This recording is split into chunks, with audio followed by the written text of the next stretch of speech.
Ni how me fa from bantem. Na obi ono de airbus eba. Ye ni abio na den na oba be excavator. One of the excavator. What the airbus? Excavator so dey na tebo ko excavator be dey do. There be o say with the airbus but enu e kofu. What the airbus no do excavator enta me che. Airbus asa ka do dada. Excavator dey airbus asa me. Oh, so no mum na the excavator die. What did this way ni bi abehye ho de?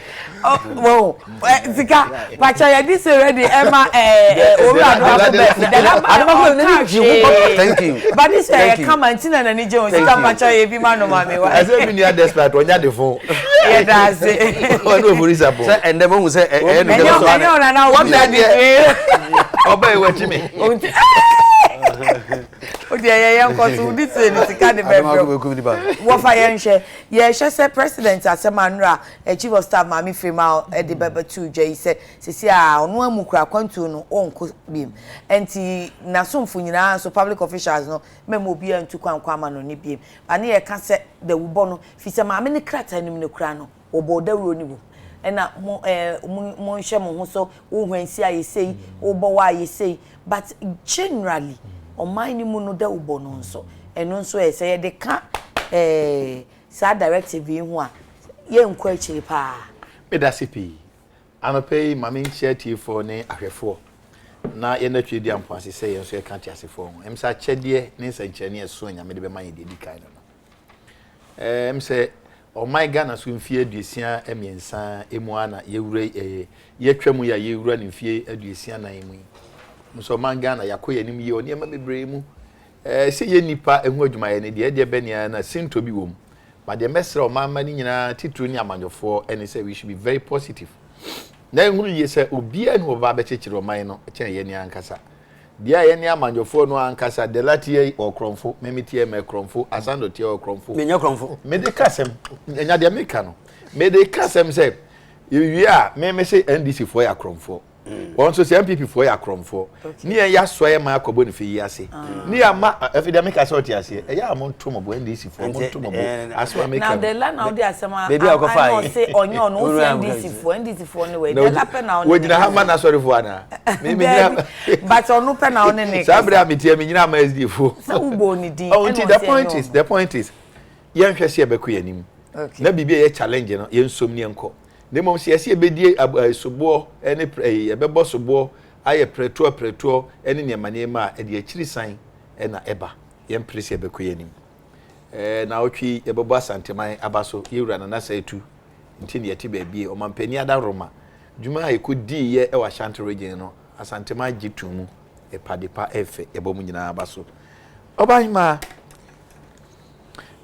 sa coronavirus yedika de nyame asese enye yede sam ye twe ho ahia e se matese Burkina fo anya bi nyesa e na Togo fo anya bi Nigeria fo anya bi Cote d'Ivoire menti wo monka e mu nyanyan yesre nyame enye yede nanso yede nyame asese bepem sa bre no Ghana fo wo ha sei ene Ghana fo e wa manone ye nyante boni bia mfa obi a ho e yade a yede nyame ase e wo ho de toso mienu nso so no e ya America ne se o mampani nso ye bo na baso pa wo anamontuo pa otuo emse mo fidie su bia mo nsaka bia ye nyire sibroni bia oba hanom enanu me de ya woko no kasa fidie ba akoso no odi nwa danse se empokura hitro na mo no eba no kwan ye fa so seche no enye bi ni Ghana de aboya baso pa anamontuo mampani health minister ene Ghana Health Service mpani for Yorabo aje ene Yoroko adwuma menumo etuo no ye ni so na mira asamu asano de ne nam he di kwani namba ni ade yemu bi yakenkan mebrebe Dr. Trudeau no ni ade ye asani oti ase dodo no a no ebi wo no mo a orthodox ayifo no ne or the same pharmaceutical car companies no any wo mo ye against no there is always a tough there is a some kind of fight go man so train bi inti one of the propaganda tools no ya ko develop na we kan we na we ye we na we ye we na we ye we no market kan mebrebe enya de se eno ye de ye nim ne se asem a ye hu ne ka ho asem de ye nim ne se coronavirus ye ba yi no ya didie ya anya sa na ye te no ye se nkrofo bi ko we fish we China ho yade a ewo muamu na omo emwa no se o na wildlife remunam na yese omo fish market bi ebi mu de remunam ekosa fish market o enti na China nim say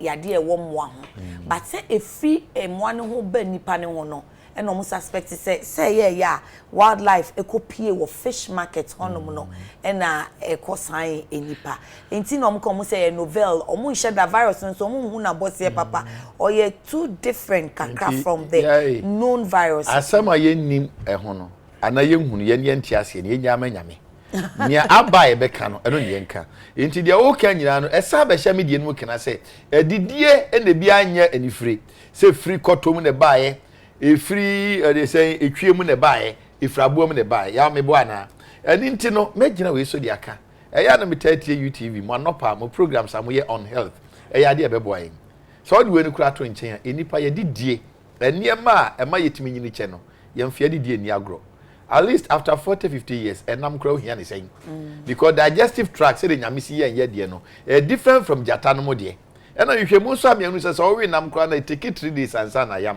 so at yasesa enti da bia wo wie no na o kidney ni o liver no e do how e beto so enti na ya so ahwa obi nya kidney and liver problem bia pe na we onya cancer pe o call ya the first thing the doctors tell the person say stop taking meat enu ya de edikan ya hwe de yi ya ma exercise and also na ya dwene so ya nwene positive because the moment you are negative for isa no na stress any depression no it take effect to immunity no so ya tipa ye kura betime do akọ eniema kakra bi ni yemfa kwan so a ye be ma serie ene animtie so aye dodo yi mu mawie ni sa no yemra sa coronavirus no de di kan omampani anamu omotuo no ye ni so me no ya adwene se da ubo no enya enko akiri enhita de but ye keka mafuru nya ye keka madampan ye ti aye kan nyina no amanfo so beti but ekwa dodo so se ebia GS anamu omusu betuo na nye government nko so religious institutions na me that is why I'm a proud 70 Adventist don't hear wo ji be friend no temperance ye de apomuden hihye ni ade no ye integrate we nu nyina ma at least every Sabbath bia yitimi nya mre kakra e de kire create awareness se kwan ye be fa so a e be ma yapomuden so no etimi nya ne pempen so into religious organizations no ye nuanom nkramofo kristofo ye nsusom eni osoma hodo no eno da nchen a ye civil societies enye da bia ene ye be kan de ati amanyofo MPP ni NDC wo mo nsoso no civil societies ahodo no ekwa be no mo fa so a o mo so betima educate yen de make so tiase na nanom nsoso kwa be ne be fa so wo mo kra de enemu na kwasi broni ya yesu atrente no because kane no ya only said scientifically no anahwehwemu ekwan so no bia na yenim de ba ne ma no mo ye nyina no na eyade a eboy apomden eho eban because obekro no ye say yare we say na abakuru mu no ebi a ye nananom bone enti saade a ye prakurum in fact efin no mo pra no eboa ama high the saying ahunidie e de aba ya de make so tiase no mo kwa mebre communal labor no ni ade enye too late say mu say central government anakwasi broni de no agi 2 minutes dodo no ano they still have certain a year in kronketo ani akase ni binum no na say tu akasa wo ne hwan o che hina akasa wo ne hwan fra hene akasa ne hwan ya na akasa wo ne hwan nti wo musoso no ewo so de ni bi na nkran so enne bepem sabre obi anim hwe kura no penifo se kwase anim hwe no onim dokono to ahye enya sa na ye ka no at least obi anim se yare ni sei yes kwase anim osuma kwase so nkokurum koto sabi nkoto dokono okwa wonim hwe ni ya omiamia no hunu de to ahye no a onim se we di aben dakodwom ye okuma se ya nya sa na de onim se we di aben ebepem na de sene obi anim se yare bi ebi akwa be fa so abo e ho ban no e na enya nwie pe ya at least obi anim into one kasa mpanimfo so obi babo amo aye mu we sure say at least obi anim say yade bi abasa na obi anso nim preventive tips no na make an at least obi anim say yare bi abasa preventive no medical catch say no e ho dawuro no enya enwie pe ye okay eno de mechanics but at least majority the better na dawuro na wie pe ye na ejina o so say ankrankre ejina me so say ankrankre ejina ye nyina ye so si o man ejina osom ahodo so ena ejina o de say tumi ahodo so and the attitude that we for so eso na dey information neighbor she papa e ko video no she niama bebre a waka che wo wa yesio yese nipa tuntum enya no na yesio there be entisa enye scientifically proving wo wa yesio yese enye scientifically proven enti tips no de ebeboa yen you know health workers doctors or ma ye a little research now omo betumi ama ye info no ewen na ye de mo cheche ye pass health minister obi anim wa uni abema ajimamenu one of the things aside na djuma wo nyina ne say wa mabono kasa no ayakono pa say ya wa ogitum o bo djuma so pa ye pa e wo kwa mebiri so kasa ye akono enya kono enti ne minister no odi no di bono kasa na edi oh me say one of aside na djuma wo ye ya wa frɛ kwaku ajimamenu obeka kasa bi apart from the krom kasa wo kyerɛ ba bi kasa wontumi ntwa oh there be dodo no adisie ngango ka fanti dodo no adisie pacho mu mi nhwɛ na djuma na wo di ne this way mama nkasa mi ogidie ye say na me no kasa papa yi eni omo omo kan ne ma bom fa da ubo no no say o say we leave this way out of our chat this morning. Opade no. That's okay, want it. Or see this way, Mama Nkasa chese. See, or this way na you do. So that's what he meant. The lad this way. Oh, pakasane. So, the ubono. But ya niema bi so a ye nhwe. Ye di kan na ubone po mama. Misro nyabotre mama na ha. Oh, abotre de benya bia ma pa. Hwe ade ba ko a e ba ne se enam sa ho yi so bia nim to me a eye China.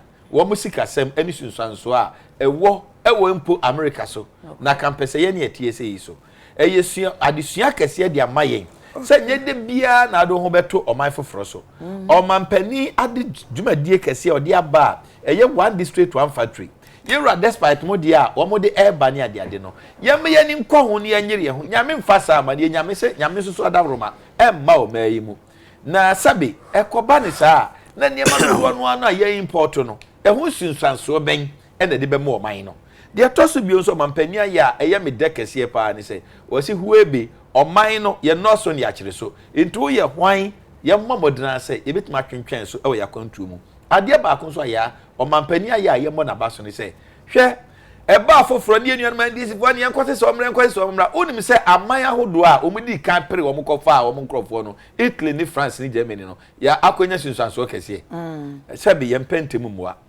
o so tobo no atobo no ati omkofa wo nkrofo ntem ne ka hu bi ententem pa hwe Italy fo ntendo makofo am no mo site ni ade na wewe ye ntuyebo because omampani ye nim sha amanyesem no nyeso jampo no ba mu wawuram is gone through the meal and we foreign minister and we nim said the name siko and we nim hye na China for the Ghana for so ye ba na montuo pa otu ye say yen twem pentem muwa no e ba pem samre no he stands vindicated say watu anamon a e be bo oman no eni emu timamufo nyina bela watu anamon e bi necessity a so afo no muntu kwan ni nyina ye ahoboa no na mo mai na make say si o a crew member bi kra ka wo UK say o Ghana obedu airport no na ni eje di hu ye fa ahoboa no ehu minti we ya me da se bebre ma minchia ahwefo no pe na me say meka say measures aban dia aba no eye ye kasa ya eni obeka say nye em say meka say eye okay obeka say measures ne ne dia abo money measures ne eye yes eh tie chese so yi watan so a tie na super esan say ne akasa ne esuru e ma baby mpo yen be kan say omampanyin kora na kwan no otutu bebre nka onjai esan say wanhwe ne wakọ abontin ukọ Norway wasra Norway so yare na bi wo ho nti ne esere mpo say bia ne kọ no a okọ no wanhwe ne ya de ba ono mpo de bia aba okay nti say aban no anka asa ba betra abontin abeka say sesi de sa nkuro no asa yare wo ho so mema obia enkoso akwantu a eye pa so mo de san hyehyɛ wo yaba de me kan say se wokɔ ekuro bi to say Japan, China, Saudi Arabia eno a school kra yatum school nkrofo nko school dio enye school keko the entire Italy kro no sesi a obi MP thank you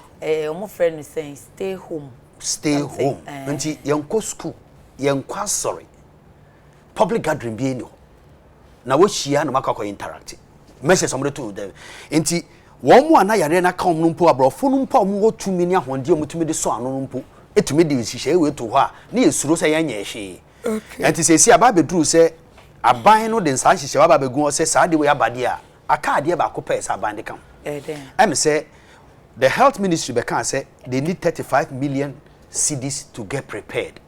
Say sika aban be hia. Enja ministry ni ne kan. WHO.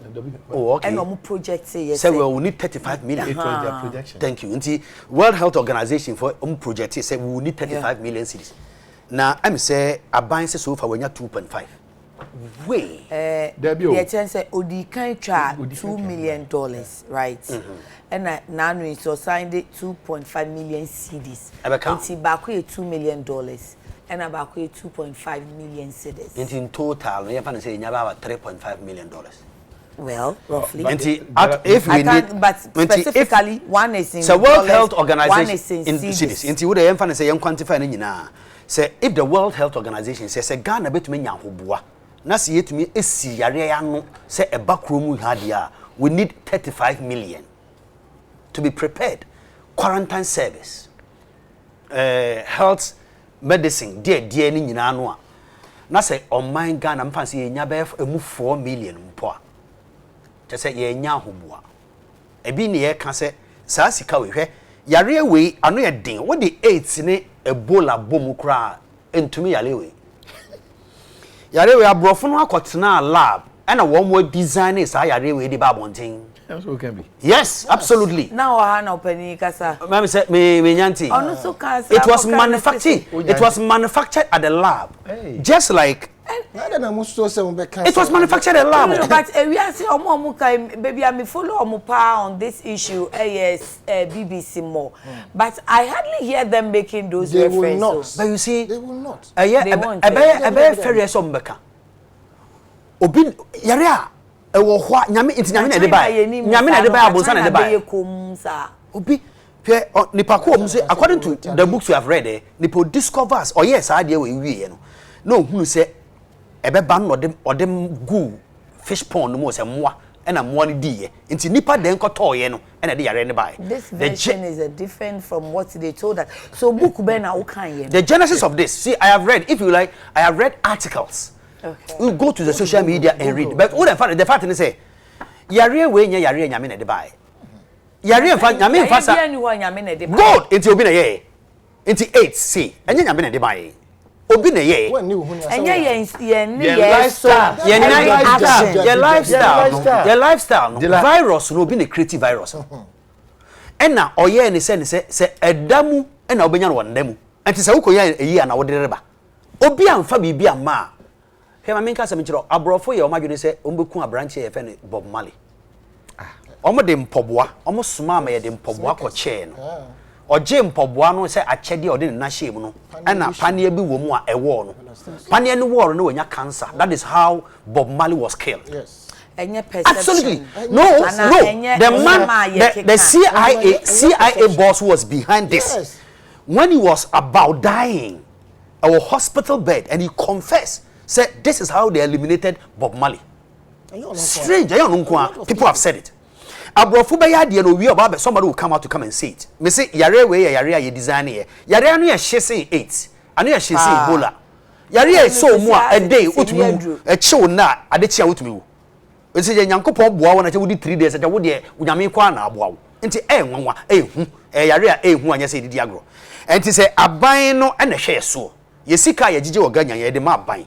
Enti ye say ban bo ekwan bi obefa so enya saa sika we de aboa emeya ye de say ade ye ni quarantine service no me ye sure say obi wo airport bedu airport wa ye won krata ye de ma nipa kono ye were designated hospitals. Yes, but we need quarantine general hospital baby ye de ye see was a quarantine service for Ebola no it is there ananka say na wo can maintain asia there be fee say yare say dey say ye hospital no bibi sa ye dey fa no say a designated place for such things you know nka be say nipa yenya ye ni bie no ye nko sa hospital no bio and yes, a main hospital, or more, and your main, no, to set my general hospital, dear, no, I understand, say, or more block beer, a main one, nechi, baby, at and go. So I hate. And to me, he has it's a hosa, a beboa.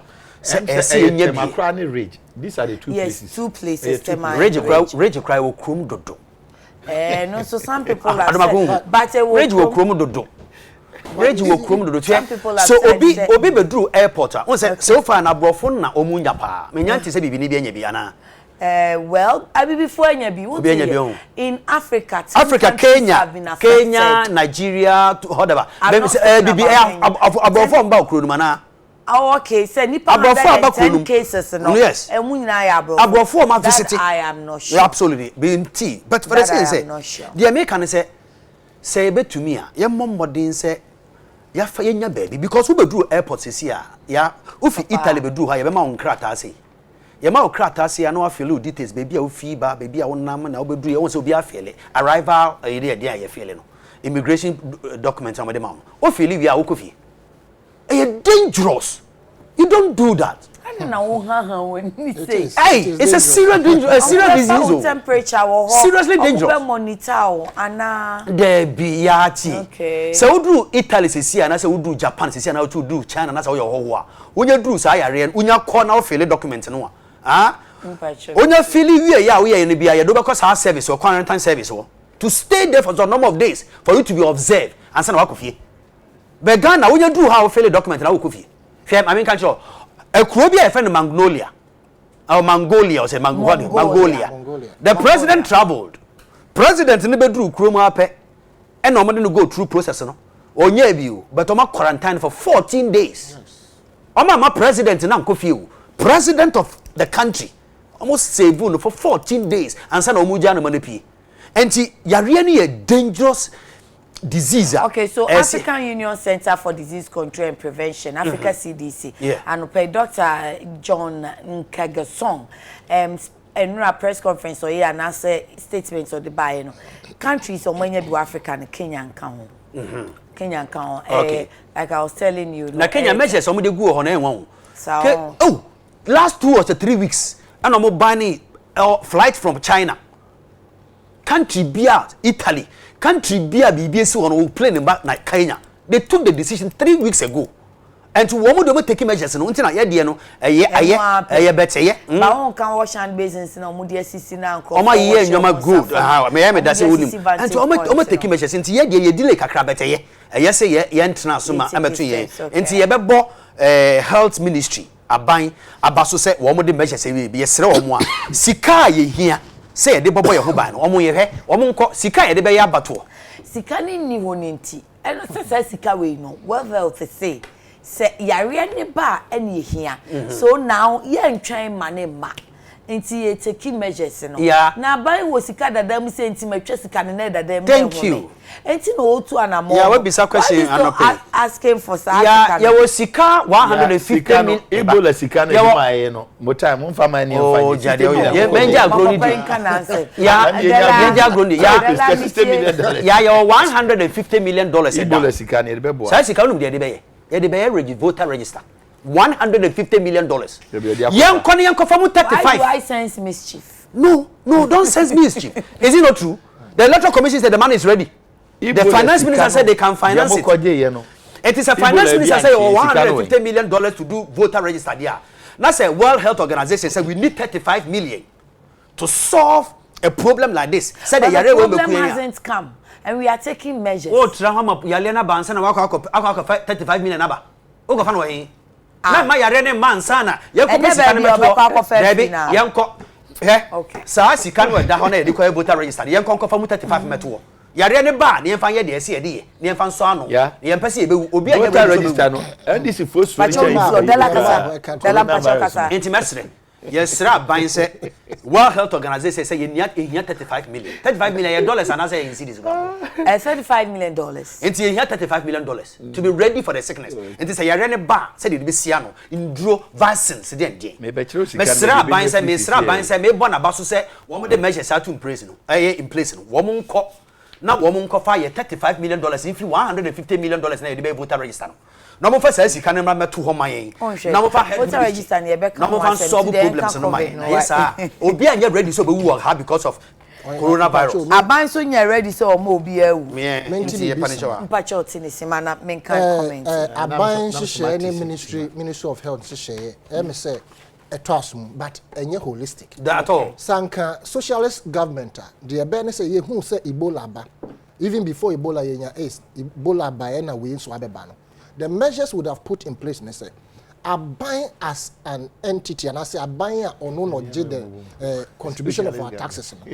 and I say aban o je your taxes no ye be make sure sanka aban e wo hotel bi yes some designated place be the moment arrival and as Nkrofo a omo be fi amanoni aba no exactly you move them there straight you quarantine them and you pay for it yes you pay for it that is why we need the $35 million for 14 days no na health services health personnel to visit them before you release them to their families. Fantastic. Now what fill paper na say wo kofia the paper na say yare engine said yare amu the paper no be monitor see ade no ebi o ma hwe hu ehin na wo free e na wo be do ha Italy ba let's say that yeah of Italy depending on the flight or day ban yes ebi na wa make it transit wo baby yare ni so sha say way incubation period no you see 2 days 5 days actually 14 days but I'm saying so honestly I can kind of say etimi last 26 days so within that 2-3 days no ebia omube hu na no mete ebra na president kwa probona ona kokwa juma nu cheche ni mu say omuji we information sa enso ho a say omo fa baasi akọ bio akọ hinhin o omu de omani di atwe just so to know that I'm telling you what they are saying. They are doing.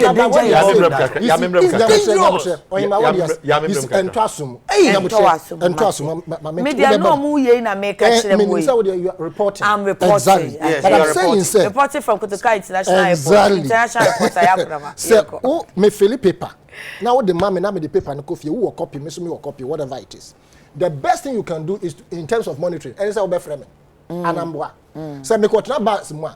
Anye bia oba be announcement actually mo bass say abranche we Italy na ba ye nti mo ma na konya so mo ntra so ansa na motu anase mo be man car e dey be come fa say bia ambulance we dey be ko na fie so say as we speak Saudi Arabia they do the 14 days or the number of days incubation period best no quarantine and that quarantine no they have facilities to accommodate those people and sana ya mo free kwa kofie aduane ye be serve bibi ye be serve bi obetua token I don't know if they pay.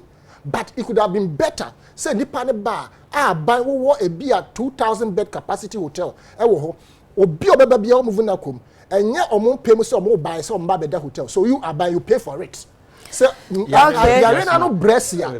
Spray the place and otherwise some are okay can any socialist government. Socialist no NDC so some social one. One more pencil. Ebola no see because I don't try. Ebola no see ya my $60 million. Entin ka socialist you want to share that again no. Abrusanom see ye bank mungu. That is point number 1.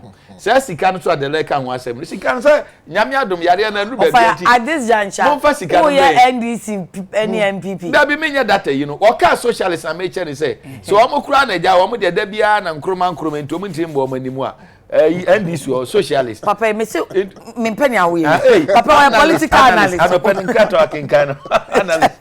Name of the Johnny when you baby hotel. Aduma ku be fi be ka say no social here. Obi anim say member bu okura no. We di baby hotel. But the point is the lion ni abre no says NDC for soro or the say voter register no kura chance coronavirus no. But you beba voter register. Kamu ma yekoye ni mo na Ebola sikai na ho dwo e ho hifa na yemfa ye no mfa nye but the point is say okay yes say or say ye ntrafie e ma se duamfo nya sa na ya ka no and ntino mampani atu anamon prevention is better than cure ya menye omo nyina age atum yes ye gitum sanya holistic na omanya fe na ofifiri sin ye de na bibia wie peye but at least ye tu anamon makwasi broni kura afiri ni kuro ma be ka say da bi de ma woni ha no eso cha mi kuro mu de say na kufu ni di ba ko se mesisi abrofo o fa bin kakan no de tu anamon enti nya mo da kura say o say want to enye mo dese bepem sabri anamo ye 2 ye no nyame da roma ebi nkae. Thank you. Mami Kosha man for comment. John Neil and Van der Poel. But your Facebook comments na making kind. John Neil and Van der Poel welcome to BBC.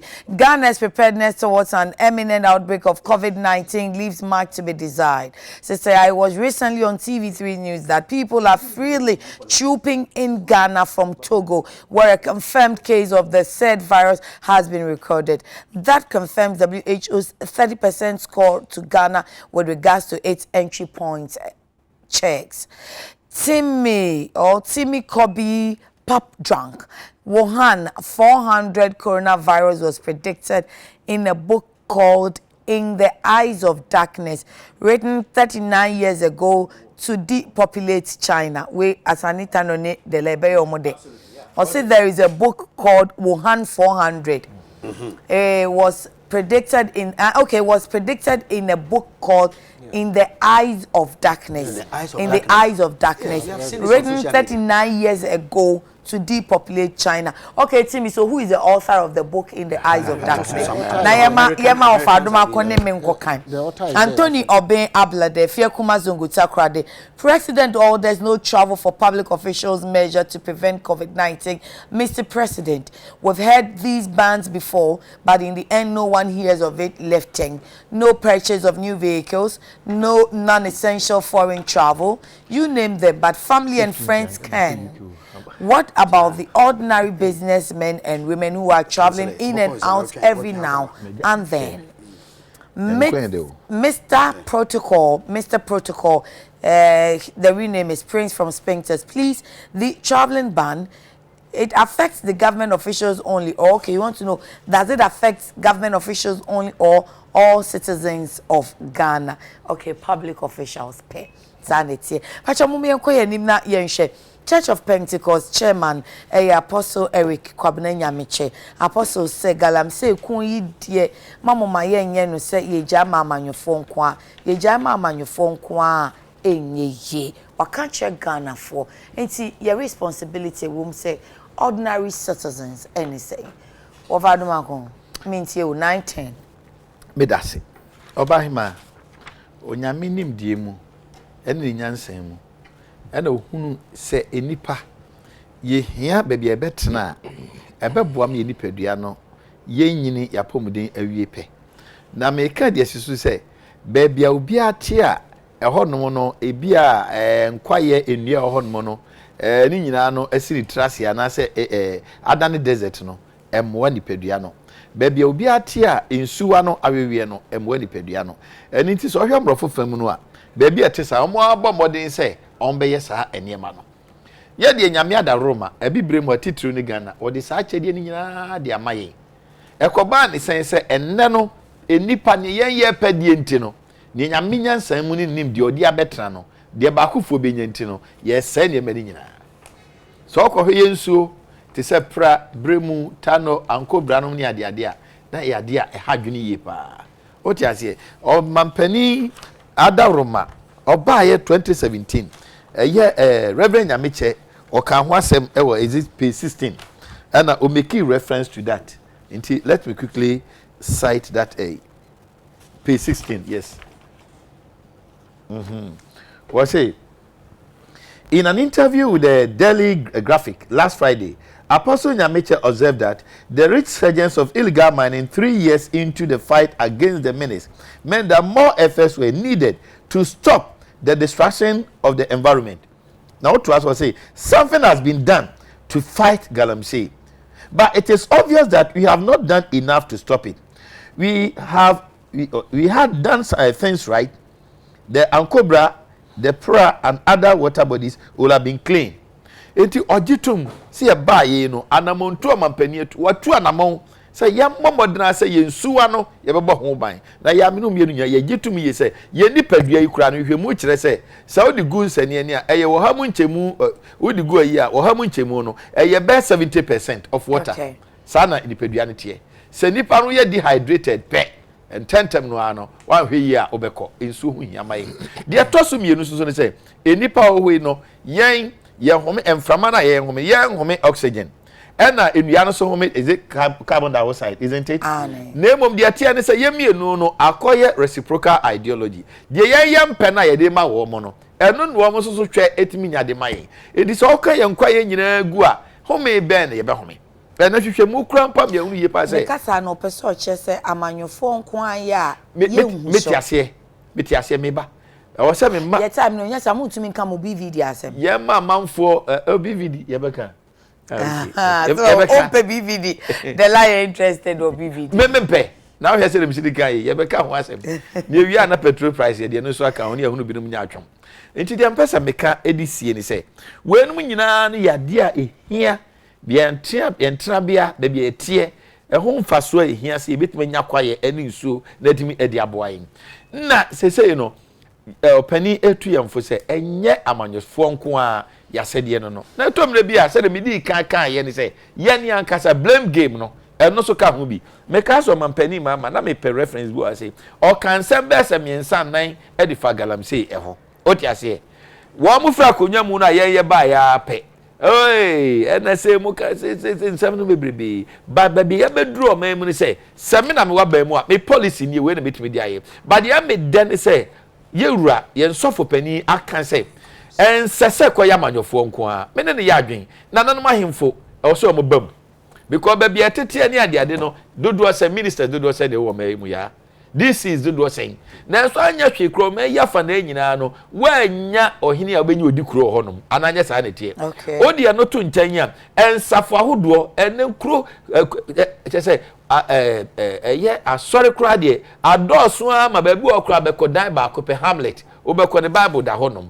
oti ase eni akache say cleanliness is next to godliness it is was some ahodo no som na mahemfo ya nsase etumi nu so kwa bi so ne kura wo no ensusu som na me no mienu nyina so no ye ma patriotic spirit no oman no ehu do ene ye nkankro no adiemu achen se menko ano me fom mafa ni abomdi sa domako ba fi na yiye ni adwene so oman ni yiye dia ya ye bako yanim ti de opani kan ye no eye futu a ensese ye na manyosem na mom ye tenase na yetimi bua no mampania na mo a wotuo no ni akọ nanim no ye nyina ye nsom ni atia san no ye nyina ye hwese betima somu ni aka ne kwampa so ni akọ yanim so man ni ko ye ni ensuwa ni nyina asafa ne ntoma pafra biem na ye nkwa ye ni nyina no asafa ne ntoma pafra ayo mangana ye nkwa ni mu ni enkoso ene ye hwehwe Lala mintie on sa susue mo the next 5 minutes ya asem we sere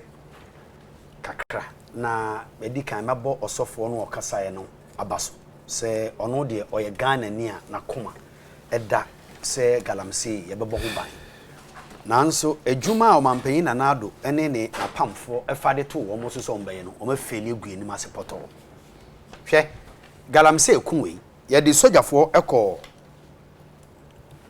dompem den wo dunkwa ofin ema soje ni no nkrofo de bufu kunu ya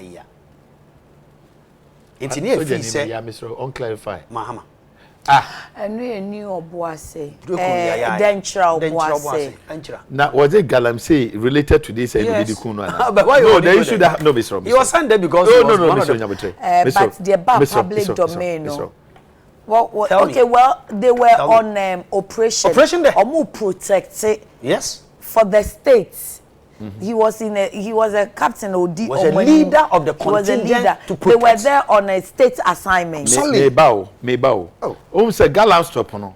Captain Mama. Not gallant stop my. Not gallant, but because so don't let us confuse it. No. The time or no. Yes. This man understand. The time no. Not gallant stop my. But now Crawford that to gallant saying in the next state in the say or the Crawford say security and I say police are so a combined team. No, the Mako. I'm on Mako Bob by. I can't remember of her. 2017. Oh, 2017. And I can tell you say the na Captain Mama mo no. Idea no mo aye free 2016 ba 25 minutes na waji oh that be send be ya say o man na dey ya I don't think obeka no that negative because e was on so bear in mind say abranche na busuafo nso tie enkonya ni nya ne NDC they careless. Oh, they will take advantage of somebody's emotion. Oh, they are Kasana Landwell. Yeah, it's not me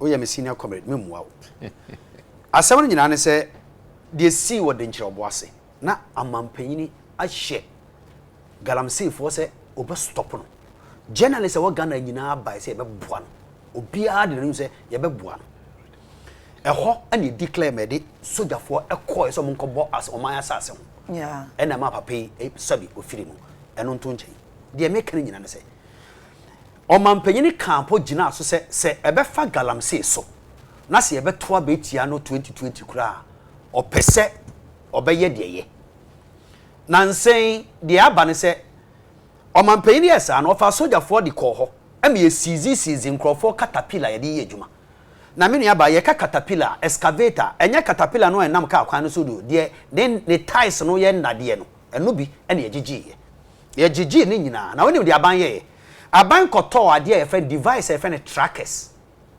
e de bo excavator no sei enti se excavator no esi ho no ye season no ye de tracker bon enti obi afa ubekun ba bi e wo ema ye gi keys no fi drivers ne nsem e de koma aban interministerial committee members sa excavators no aye sizi efi galamsey fo ho a ye de trackers abon wa ya gi keys no 542 ni nyina 2 yirai eho ena ava party mu mpanyifo aba ye di adanse se sa machines no aye sisi fi galamfo obi akofa $360,000 e di akoto excavator ode ye na djuma ne busuafo didie na aban aba se gya djuma no a wo ye na wage excavator na sizi akato na sa excavator no obi oye party ni ba akofa no ode ye na djuma didie na nipa ko no abono e ka $360 million ebi no mawu awo sa de we die na aba de ba ye ne se aban mu mpanyifo afa sa excavator na chama wo mo hu mabirim de ye galamsey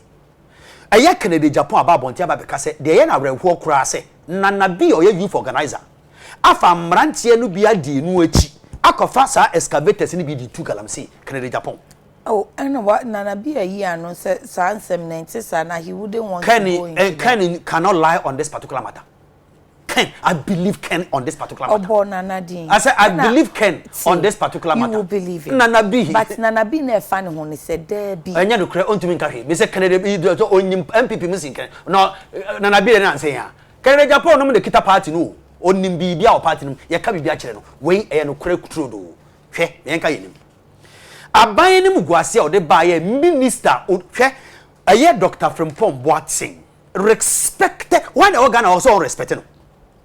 Enam galamsey nti ena ye de nanim atwitwiri fom Why na ye ne se aba esan se party to mpanyifo ko ne nchen ekoka kire ne se party no sikanim enti wo mu pesika de egu wo mu futufu afutuom enti de ompese mo ye ne se wo mu mpom modern no mo kwan na excavators wo mu mfa nkoye galamsey se kafre pop wati ka kire mo se ontumi nya sa no esan party hu donti oyeye ama ne party no ekoko etu galamsey se ya broche ne wa nka MPP party ne be banne no o ma kuntia esan se wakwakoye illegal business e no de sika na ba begu ni party futurum e no de ye party activities nke be banne party no enti de ekoso no ekoso Ghana ha sei no se asofo de o ma no atum se galamsey ne ya fight esan se yenso sei enti ne efi se na omampanyi na ado de pepa ekun opepa sana oji galamsey no efi wo mo ye galamsey ne nchem e dia ma ne party for ma mo ye eye ferry e so mampanyin abonti ba abontin e be pa Ghana for chew se oye na dwene se nkobe fight galamsey no na ye nyina ye gine ho enso we faili o faili ye no ne party ma agi galamsey na boso wa bra wo license an ye di ye dwuma ya je fi wo mo nsem excavators ye sizi bako 926 according to 2020 budget. Emu 500 a year, 400 na kana wahiva. 5 minutes. It is shameful. Ajatano. Oyima me da say asam no credit da ho na waka. The situation of the galamsey is and a serious dent on the government of the day. Enimguase kese pa the government of the day. There was no two ways about, and I said there's no two ways about the fact say the president of the today were you so committed about ensuring say this galamsey and you be brain as a but on one case no for not letting it down. Now another group I let you down and me feel say credits for the fight so far. That is what I said. Loopholes. He has a serious commitment to end this thing. By his own people, right, have let him down. And they have let the government and the entire country down. Loopholes no who are oh dear, Nyabotre me ba dear and as one of the institutions almost they have been let down seriously. Any peace FM. They spearheaded the fight against Galamsey. And the rest of the media followed up. Say, Okunwe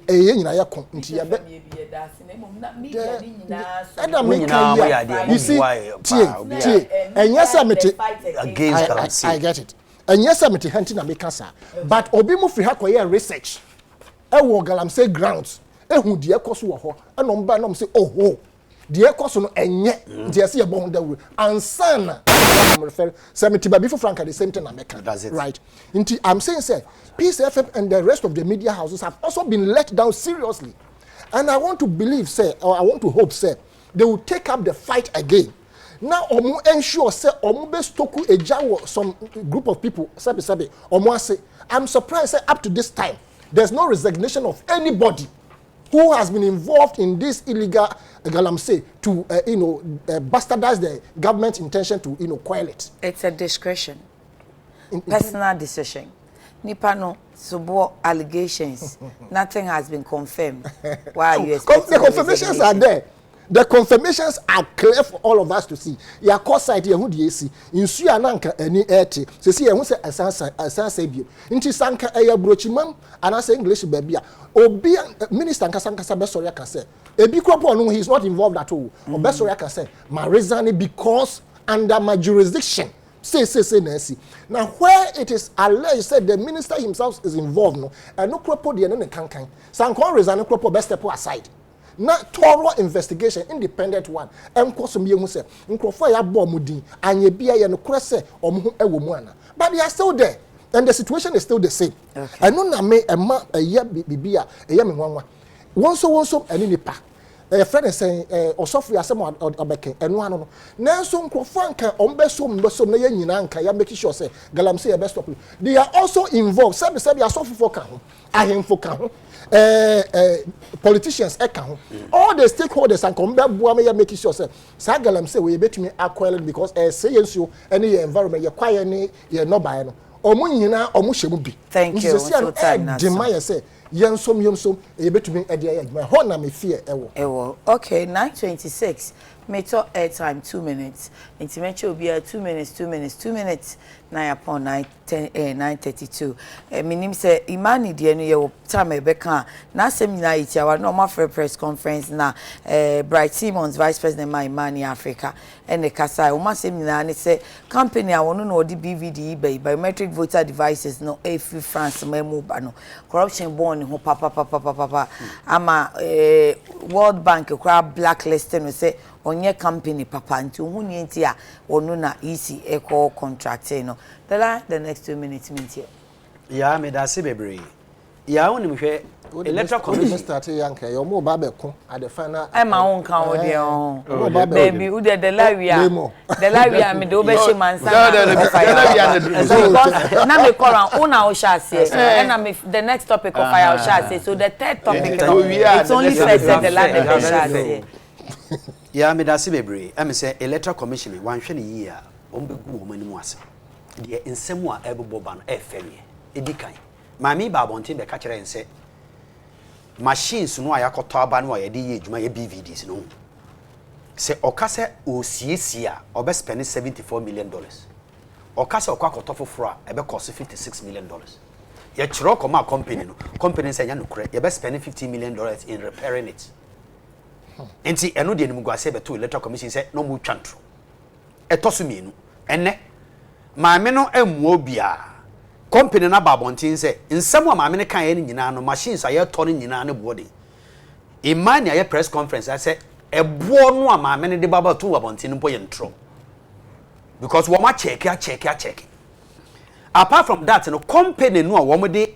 adwuma no ama no say onye no the whole World Bank empo a blacklist no say a company akro no e na wo bo wo man mu ha sei there is a report to say onum poko oka no our bridge South Africa Jacob Zuma bribe Emma the president of South Africa Jacob Zuma. This is Wamba. This is the company that electoral commission has gone to bring. Abba adentin electoral commission gui no say adentin na maami ye kasa wonti ogui no say oman ye timu ye ho kire ye deda enyoma nkoyi ukọ hospital apem for the form ayare 40 nkonyem na ye de drip esi wo mo so ye nya sika $150 million ya ye voter register 7 years wosi yensa nkoyi another one ye nkofa $150 million enkonko ye bi wa bra ye hie sika dia akon coronavirus ye nya bi enti otwe no ho a wonti ase e na yima na be ye press conference a wo mo de nsembe to abonten she se Nigeria ha ye mo ye new voter register se sign wo mo koto aba no president ote akonya so no okọ ye na ne din new register ni obi a ya register no okọ ye na ne din. Hey, thank you sir apa hompo ovaya. Yes, the next I say I say my better from Imani no. Say yeah easy no it taking it very serious now as political entities no so almost taking it serious in the sense o share report abetodwa say South Africa, Estonia and Gabon sa company edi dream ho no. I want to believe say easy omo due diligence and some omo pick sa company with. Okay. If they didn't do it well, then they should revisit their books because obia the dream was a mami and say my your friend say World Bank a blacklist o ma who here see ya behwehwem na make up say no omo dia betodwa say BVDC no your repair base 7,500 in 2016 and he signed to about is it 40,000 or whatever it is ebegum into a ban sign and as a CISA is sign expenditure one breko asa BVDC and mo the year just ended your friend is saying is it a registration why should we spend so much money? The dangers should be looked at, the pros and cons of getting a new getting new machines, and now say the pros and cons of repairing what we have. And now from analysis and now from other quarters, so so machines no, I'm say we can upgrade it. Yen trust and yen trust sadia no. Me time na me wo me ye politics and kasa no. Ye call easy and I say ye call your friend is saying iPacker. Before say Charlotte why politics in Ebida? My Ebida pa. Oh, okay. Former general secretary. My Ebida pa. You see, time my Ebeba 2016. So what make you full disclosure? Time my Ebeba, your friend is saying 2016 election. No. Easy adding Crawford by say a more baby taking over in terms of a year. Smart math is not come. Yes. Now demonstration of my share. Me as a lay person, if I were to pick, I would have picked smart maths. Because more processes and of course they have performed about 21 different. But for this be the last mathematics in a movie. Oh, one be. Oh, okay. They start and this particular yes where the dream war am my best and major elections and some and I would want to believe the issue should revisit and consider this issue and investigate and yes, of the best out of it. I want to say penny in the casa no. Nyame so for Pentecost nya ayekitwa. Na somebody to Johnny say yeah, Momo Dran say can't be really. Maybe 2 minutes to 9:31, 9:33. Okay, who dey 32 by 34 I'm done. Na dey say some or say enyamanofo nkwa obi anka ho. Me ne we deviate entirely. Na nam say ye will respect edema yasof wunti no. I stuck to that. But you see edema from afade ye to memo mampani timi de ade e be cham de frekunya so. No timid in the box at a many near. Oh, you can't was a way de la mission. Yet to a Mayimu Asante region. Asante region. Yet to a Mayimu Emma ministers in Yunya Toka Joseph Yamin of Samia Sapon. Samia Sapon say Galam said Yam Penemanisi. We must see a betu, and ya bury whom you suspended or yet to a member Asante region be beyond this 1.45. But Yami does software can somebody see so say. Adia no mampani to anamon the this timi and say omni blueprint say when ye dey and the kikan wa ye nim ye say ma die ntra mama your form e you saying santwafo gigina mu say ba bia nsuo no koduru ye na tan na say na pro o mampani akufa na mo tu ye enwie pa ye de but at least we have shown leadership and this timi nchira me say 27 years of one we dey 16 years no kra mo ncham one single year between that fight here mo na mo hyase ye emre di Kenya China for fight galam say that Minister of saying what natural resource ministry one he started one more time no mo di China for begu ha me bi asa wa no ne ade ye ni mo di plane ko Messi asa one for ne ade minimum obi a no okuma se ade si pani ba ko ade si pani ba ko mo akwa na ye o de say o ye passport ni ade ma wo mo yam fia no nto nche electoral commission dey ya ye kan ati said you atobo abai so mu bu president mama o se ye mama me ne kwa no onye na dwuma ye kan me ne betra na hospital e na binim titi nkonya so ehuom enti na no ya bu fra konya so ne ba ye yi nkonya ne de fro o che wudi obi ata na yo nsasia no ahwe ni sei in the case 2016 we used 1.2 billion and no crowd na enye voter register 1.2 billion. Now the point is not about the money. Imani no say company no that French company. Imani, I respect them. But nye mom di banyina na ye no kre. One more crown na say crown so mida for the Bible say issue be they came to them and requested money. So how do you trust them entirely? I respect them even though. It person make am di wie ni seminar. They ya kan na the lanko kasem na company ekobisa press conference amu yentima amfere. Mo amokode te ba bi ko mo ni ayifo na ye adwuma wo de say Israel fu wo mo de say krampo STL mo no na eye and na company so na STL for na eye enti if anything at all adan na mo ni wo mo director yi na mo kontra ba ko mo source mo to be declare the point ni say and na dan ko akufa na PP no so am na nko na nimu a NDC de e be sa ko akiba mfia duenu they don't have the vision they don't have the foresight yes, and Nadine Doris. Na mo ko kan krata we are better na issue but ma discuss. Dem ye no kin kan yi. Alright, Asanita no your political analyst and na the oto anu no wa hye ni fita hye ni chetu Uriah Waduma ko ba fi o ye MPP communication team member na de ote etwa Uriah Aduma ko ba fi onu so hye ni kiki fefefe no Uriah de la edemo ye NDC communication team member Uriah no ye damo ase enkomo ne de ye ani aye ni kenje bi ye de free na me adom o chena eba ye beto so yakura mani o ye da se mo mai kwa mai be so ma no pe ye ni ku ni nyina ye ma mo good day.